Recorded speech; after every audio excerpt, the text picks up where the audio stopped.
Alam mo, lahat ng mga nananalo ay tumataya. Lahat ng mga nagtatagumpay ay merong sinimulan. At lahat ng mga may magiginhawang buhay ngayon, minsan din nahirapan. Naalala ko nung bata pa ako, gustong gusto ko talagang yumaman. And tinatanong ko sa mga magulang ko, bakit ganun? Merong mahirap, merong mayaman. Dadating yung time na magiging mayaman din tayo, basta magsikap ka. So, unti-unti, siguro po, sobrang swerte lang din dahil ang mga magulang namin, tinuruan kami na magsumikap, na maging masipag, at kahit na wala kami nun, pinagtiyagaan namin at nagtutulong-tulong kami. So, hanggang yung dalawang kapatid ko, nakapag-abroad, and natulungan nila akong makapag-aral. Ever since nung bata pa ako, gustong-gusto ko talagang maging doktor. So, tinulungan ako ng mga kapatid ko, ng mga magulang ko, na mapapunta sa magandang school. So, nag-high school ako sa isang private school, San Sebastian College sa Manila. And then, college, magandang school din, napapunta po ako sa Lasal naman.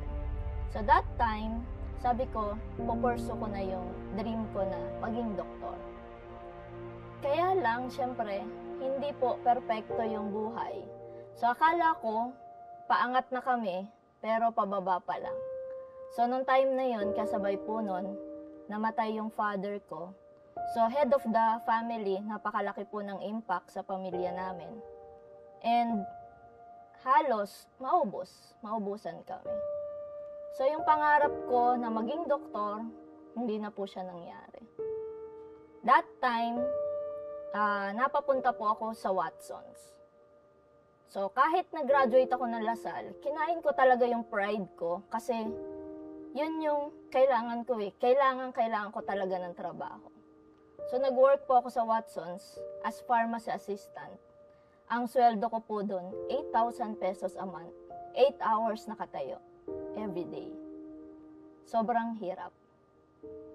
So, sabi ko ng time na yon, ano kayang pwede ko pang gawin? Para at least kahit papano naman madagdagan. Kasi kahit ano pong gawin ko, yung 8,000 pesos, kulang talaga. Sabi ko, paano ako makakatulong sa pamilya kung para sa akin pa lang, kulang na. Diyan ko kinukuha yung pamasahe, pagkain, halos walang natitira. So, kailangan ko ng additional income. So, that time, meron ako isang classmate nung high school. Nag-introduce sa akin ng isang opportunity. Sabi niya, baka daw meron akong kakilala na gustong kumita ng extra na part-time. So, ako naman, sabi ko sa kanya, oy, parang maganda yan. Parang pwede ako dyan. So, hanggang sinubukan ko po. Pinuntahan ko. And nagulat ako dahil yung pinuntahan ko ay networking pala. So, sa madaling salita po, na-kidnap po ako. So, syempre, close-minded ako kasi sa Lasal po, pag sinabi mong, syempre, networking, yak. Tapos, syempre, yan, sabi ng mga barkada ko, yan yung mga ginagawa ng mga taong walang magawa. Tsaka, di ba yan yung mga scam? So, ako po, kahit na umattend ako ng seminar, hindi ko naintindihan. So, umuwi na ako, after po noon, hindi ko na siya inintindi. After how many months, binalikan ako ng kaibigan ko. Sabi sa akin ng classmate ko, tingnan mo, ito yung nangyari sa akin. So, nung nakita ko po, may nangyari sa kanya, sabi ko, aba maganda. And that time po, sabi ko, kung kaya niya, mas lalong kayang-kaya ko to. So, sinubukan ko po. So, ako po ay naka-join sa isang network marketing company. And, ginawa ko siya. Kaya lang, nung time na yon, napakarami na pong member. So, kahit na po anong gawin ko, hindi na talaga ako kikita ng malaki doon. So, yung ginawa ko po, hindi na namin itinuloy. So, sabi ko, parang hindi yata para sa akin yung networking. So, until na-invite na naman po ako. So, nung time naman na yon, na-invite ako, na-excite ako, pero yung produkto, hindi naman okay. Tapos, yung presyo po ng product, napakamahal. So, hindi na naman ako naging successful. Pangatlo, na-invite na naman po ako. Pioneering stage daw kami. Kaya lang po, after how many months, wala pang 1 taon, nagsarado po yung kumpanya. So, ang dami kong na-experience. And, sabi ko, this time, ayoko na ng networking. Sabi ko, hindi ko na ulit yan susubukan. Pagpasok ng 2016, eto na naman, may nag-invite na naman sa akin. Ang sabi ko sa kanya, ay, ayoko na. Sa dami na experience ko na hindi magaganda, ay, ayoko na. Sa iba na lang. Kaya lang, nung time po na yon, na-experience namin kung gaano kaganda yung produkto. Si Arvin po, that time may asthma, pinatry ko ng product. And then, nung matry po niya yung product, ang ganda ng effect sa kanya. So ako personally, natry ko din po yung product. Ang ganda din po ng effect sa akin. Pinatry ko sa buong pamilya ko, ang ganda.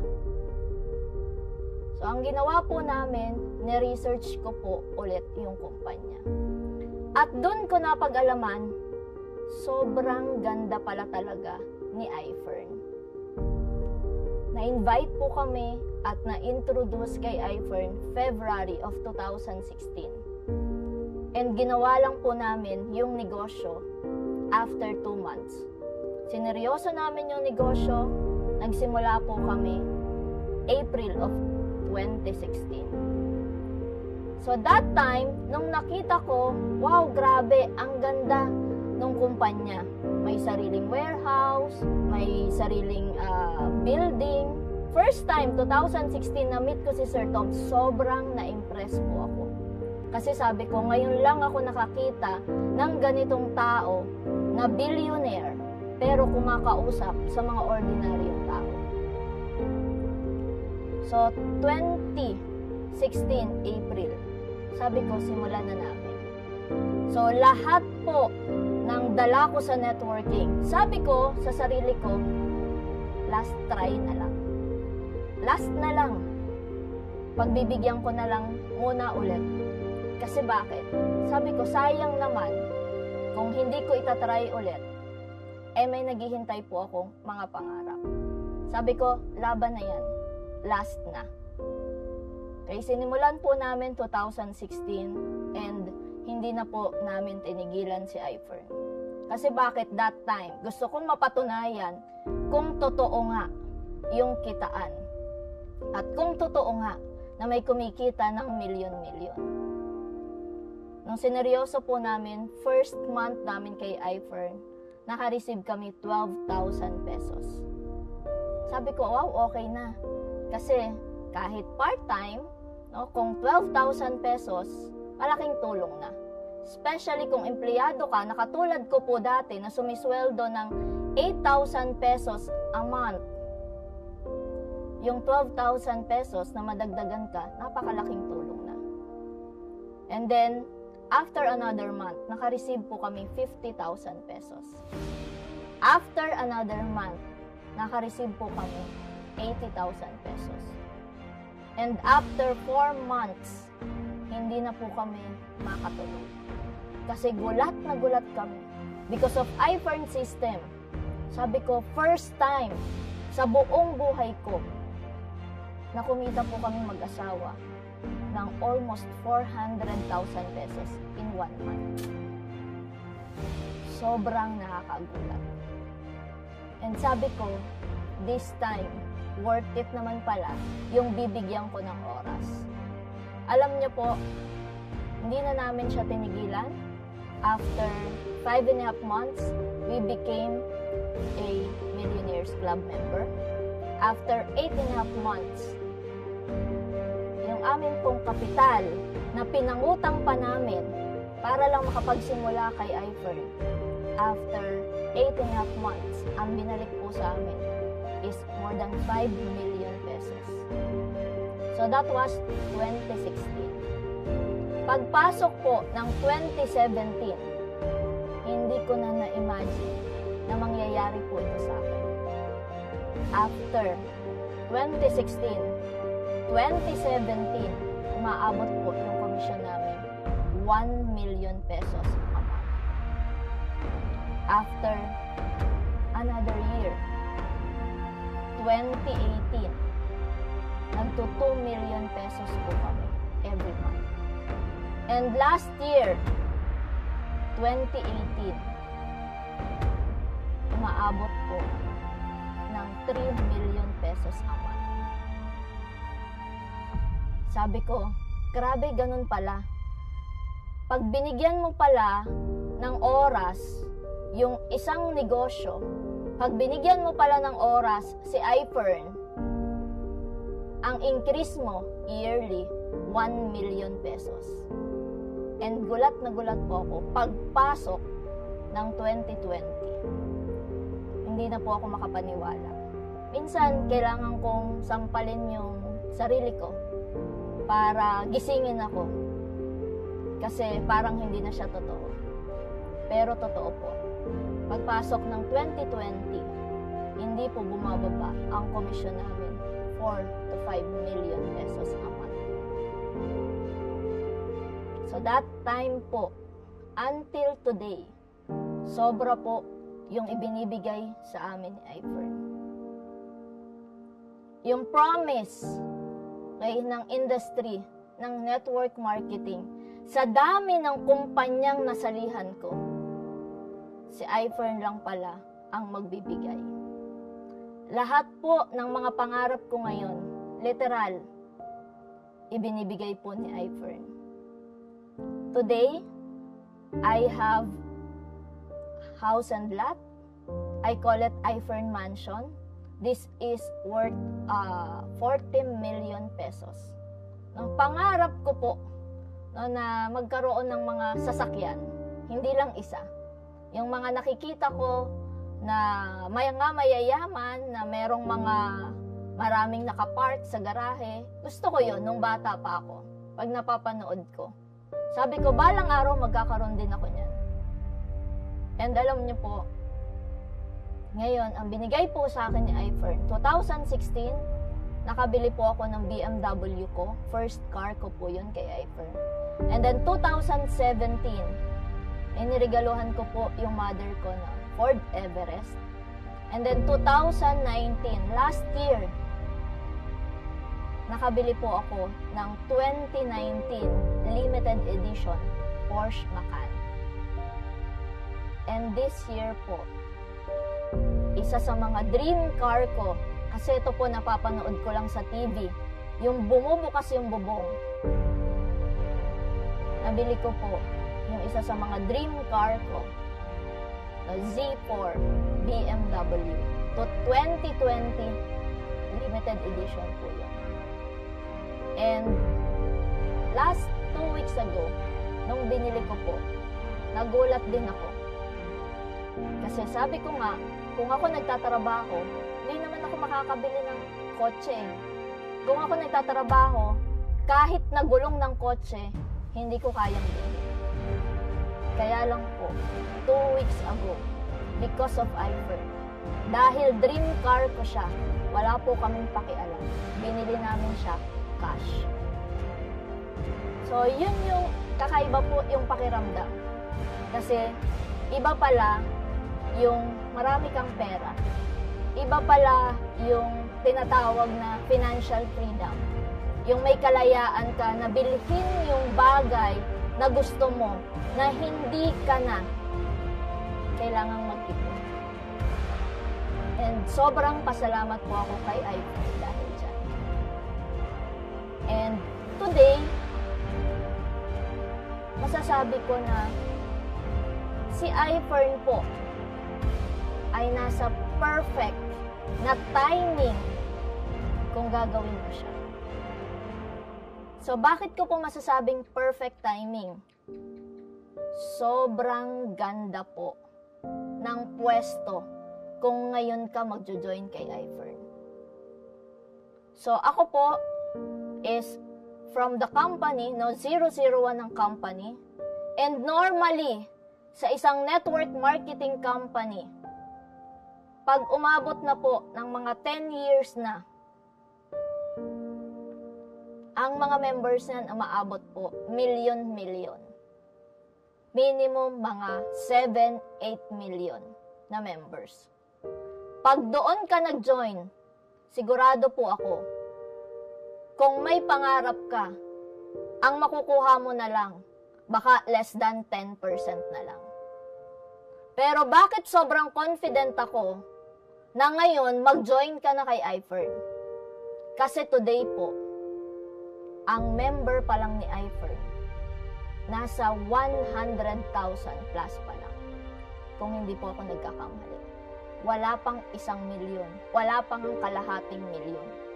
Wala pang 300,000 members. Active members namin, sobrang konti pa. And sa industry, syempre alam nyo naman, hindi po ito pagalingan. Hindi din po ito una-unahan. Pero kung ikaw mabibigyan ka ng pagkakataon ngayon, ang members po natin, napaka-konti pa lang. Ibig sabihin po, kung magjo-join ka ngayon, nasa unahan ka pa. And kung magjo-join ka ngayon, kung may pangarap ka, alam nyo po, ang percentage, kung gusto nyo siyang matupad, kay iFern po, sa posisyon na meron ka ngayon, more than 90%. At yan po ang nai-experience namin everyday.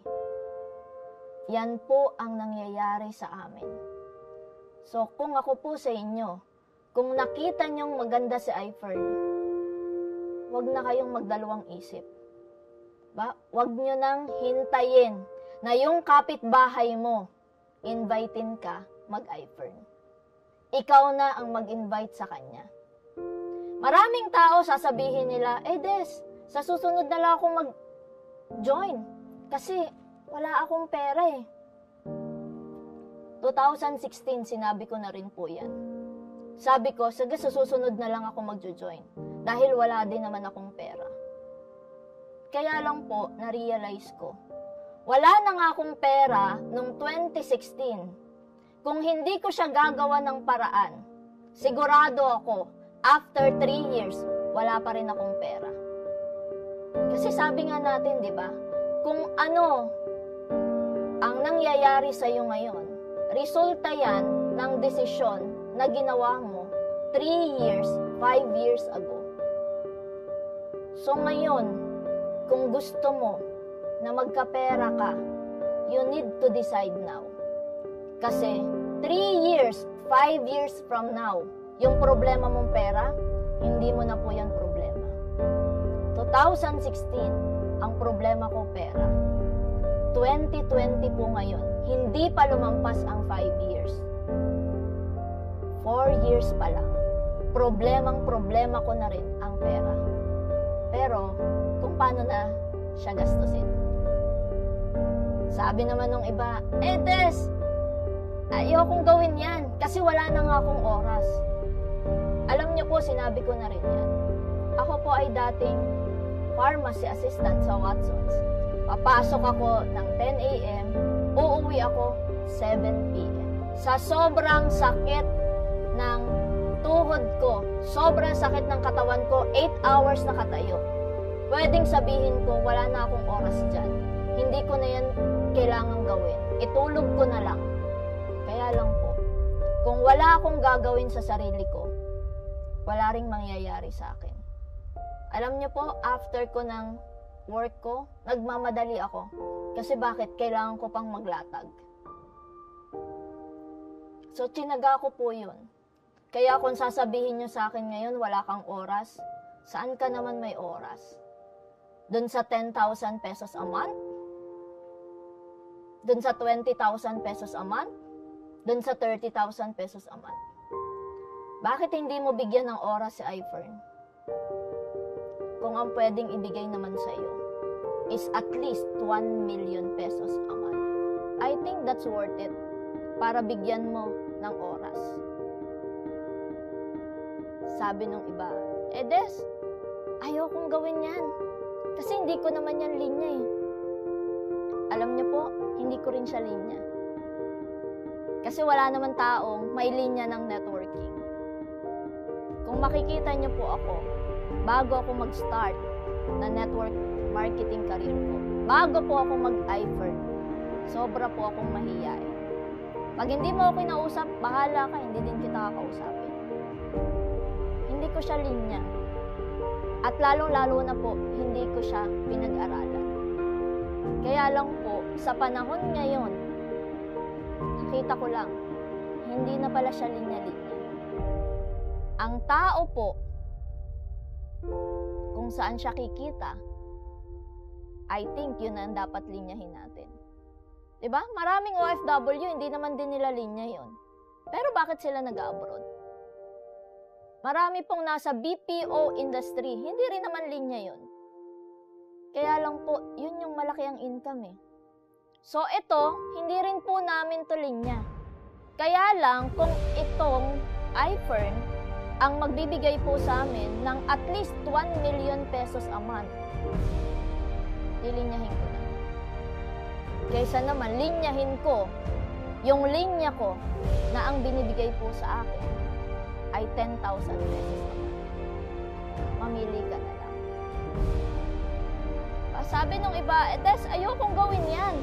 Kasi networking yan eh. Diba yung networking iyo? Lalo na po sa mga sosyal. Ba? Sabi sa akin ng mga kaibigan ko, Des, yan yung mga ginagawa ng mga taong walang magawa.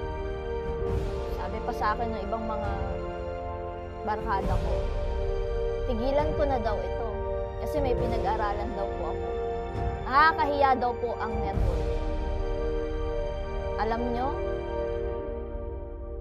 pwedeng ganun yung tingin nila. Ganun din po ako dati nung hindi ko pa siya naintindihan. Kaya lang po, nung naintindihan ko na siya, sabi ko, grabe pala ang networking. Ito lang po ang industriya na kayang magpabago ng buhay ng tao kahit ano pa po ang background mo. Nakakagulat po ang pwedeng gawin ng networking. Meron kami mga high school graduate, meron kami mga elementary graduate, kumikita at nagiging successful sa networking. Kung magbabasa ka ng libro ngayon, or mag-research ka na lang sa internet, pwede kang mag-google, i-type mo, what is network marketing? Magugulat po kayo. Kasi bakit? Ang mga taong nag-i-endorse ng network marketing ngayon, hindi po biro. Yan yung mga tao na successful and powerful sa buong mundo. Ilan po dyan? Si Bill Gates, si Robert Kiyosaki, and my favorite author, si John Maxwell. So sabi ko, kung itong mga taong to mayayaman, successful and powerful, ini-endorse ang network marketing, maganda siya. So nung naintindihan ko po, sabi ko, maganda pala talaga ang networking. So yung mga tao nagsasabi sa atin na networking, scam yan, pyramiding yan, sigurado po ako, hindi nila naintindihan. Kasi bakit? Kung naintindihan mo na ngayon ang networking, baka mayaman ka na.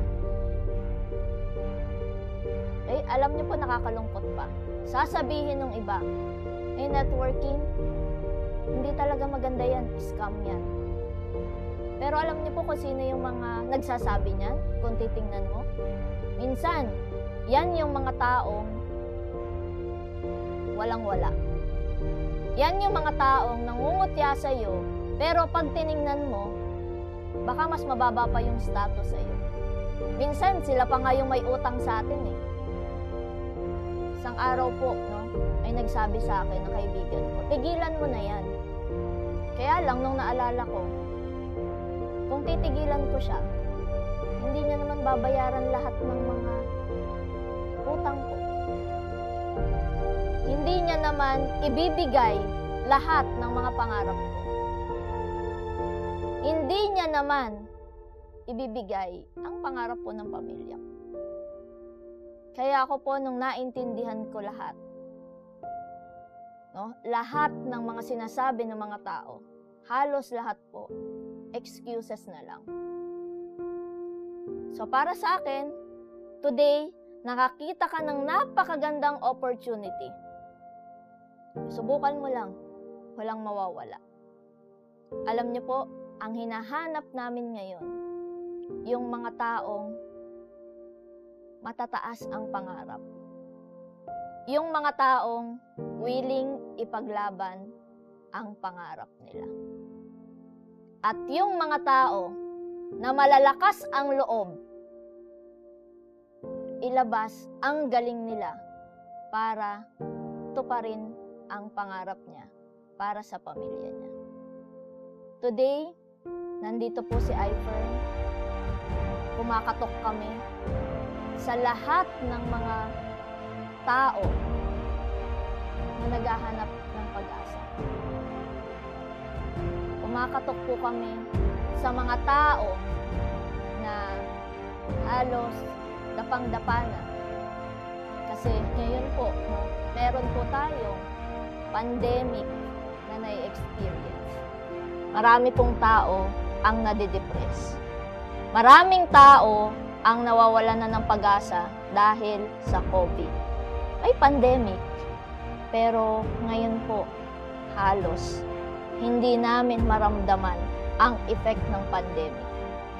Dahil tuloy-tuloy po ang komisyon namin, tuloy-tuloy po ang paglaki ng network namin, tuloy-tuloy po ang paglaki po ni Ifern. And siguro, gusto ko na lang sabihin po sa inyo. Sana magpayaman po tayo ngayong pandemic. Imbis na mawalan ka ng pag-asa, imbis na ma-depress ka, gawin mo na lang po si Ifern.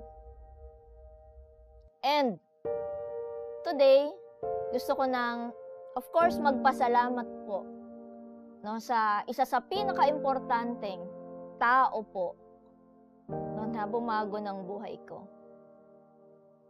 So, yung akin pong buong pamilya, ang aking asawa, ang aking anak, ang buong pamilya ko, nakakaranas ng masaganang buhay, nakakaranas ng masayang buhay because of Ifern.